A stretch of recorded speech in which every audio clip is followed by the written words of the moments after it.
The Swamp Rabbit Trail Network is essentially a road without cars.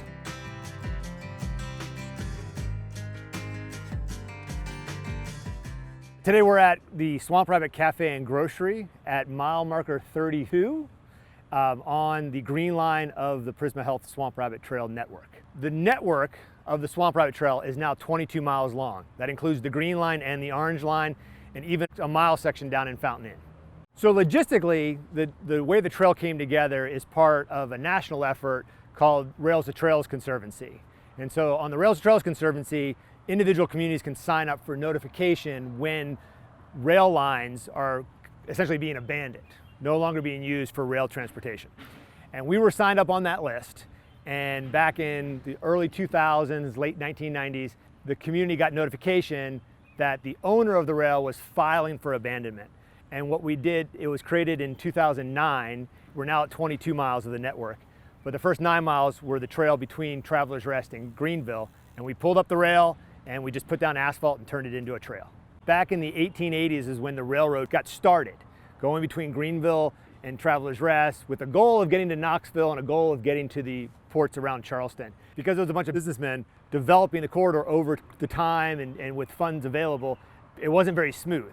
And so people riding the train said it kind of hopped like the native swamp rabbit up near Furman in the swamps of the Piedmont. And so it just got nicknamed that. And it just, like the mayor of Greenville said, it was a sticky name. So the nickname of the railroad carried over to the nickname of the trail. The network, it starts in different areas. And the northernmost section right now is just north of Travelers Rest, about 2 miles.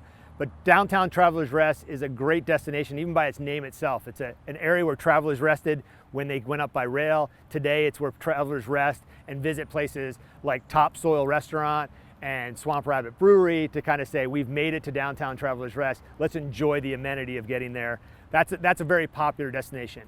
As you come farther south, you'll pass through the campus of Furman, and then moving further south, you hit places like this, like Swamp Rabbit Cafe and Grocery, which is just kind of a jumping off point for a lot of people, even if they're just buying groceries and heading back home. Home might be downtown Greenville. Hitting the Liberty Bridge, that attraction of the downtown area of Greenville is very popular. Then what happens is we have a little bit of a break, and the next segment of the Swamp Rabbit corridor is down through Lake Conestee Nature Preserve, which is a 400-acre plus nature preserve. And even farther down, like I mentioned, is Fountain Inn.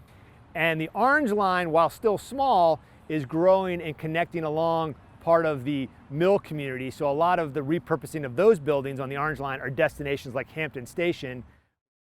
So there's so many different ways that people use the trail system. When you sit for a few minutes even on a bench, anywhere on the trail, you start to notice crazy things like llamas. And we've had llamas, people walking their llamas on the trail. We have hand cyclists using it because it's a safe environment for hand cyclists.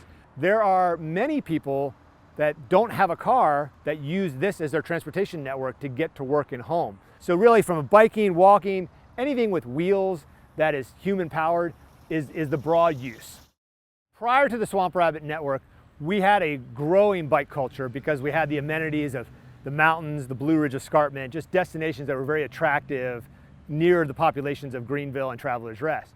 I think really where the Swamp Rabbit came in is it gave a very enjoyable and inviting opportunity for families to teach kids how to ride. The fact that it's on an old rail bed, the Swamp Rabbit is, for the majority of the way, it's less than 5% grade, so it's very easy. Swamp Rabbit has definitely broadened the culture. We had a dedicated culture here with professional cyclists retiring here, but it allowed people to go, riding a bike is no longer just something I did as a kid. It's the way I can get around my neighborhood. It's the way I can go downtown to eat.